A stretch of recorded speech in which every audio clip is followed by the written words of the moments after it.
നമ്മുടെ വീഡിയോയുടെ തുടർച്ച എന്നോണം ഗ്ലോബൽ ലബോറട്ടറിയുടെ അത്യന്താധുനിക ടെക്നോളജിയുള്ള ECG മെഷീനാണ് ഞാൻ ഈ വീഡിയോയിലൂടെ നിങ്ങൾക്ക് പരിചയപ്പെടുത്തുന്നത്. എത്രയും പെട്ടെന്ന് തന്നെ നിങ്ങൾക്ക് ഇതിൽ നിന്നും റിസൾട്ട് ലഭ്യമാകുന്നതാണ്. ഇത്രയും നൂതന ടെക്നോളജിയുള്ള ലബോറട്ടറി തീർച്ചയായിട്ടും ആര്യനാടോ മറ്റ് പ്രദേശങ്ങളിലോ ഇല്ല എന്ന് തന്നെ പറയാം.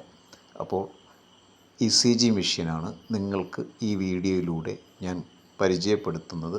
അപ്പോൾ നിങ്ങൾക്കും അത്യാവശ്യം ECG മറ്റ് ടെസ്റ്റുകളൊക്കെ എടുക്കാൻ വളരെ അത്യാവശ്യ ഘട്ടങ്ങളിൽ നിങ്ങൾക്ക് ഗ്ലോബൽ ലബോറട്ടറിയുമായി സമീപിക്കാവുന്നതാണ്. വളരെ ഉത്തരവാദിത്വത്തോടും മികച്ച രീതിയിലും നിങ്ങൾക്ക് ചെയ്തു തരുന്നതാണ്. അത്രയും നല്ല ടെക്നീഷ്യന്മാർ ആണ് അവിടെ പ്രവർത്തിക്കുന്നത്. അപ്പോൾ ഇതിൻ്റെ തുടർച്ചയായി ഇനിയും ഇതിൻ്റെ വീഡിയോ ഉണ്ടായിരിക്കുന്നതാണ്. എല്ലാവരും കാണുക. വീഡിയോ ഇഷ്ടപ്പെടുന്നവർ ചാനൽ സബ്സ്ക്രൈബ് ചെയ്യുക, ലൈക്ക് ചെയ്യുക, ഷെയർ ചെയ്യുക, സപ്പോർട്ട് ചെയ്യുക.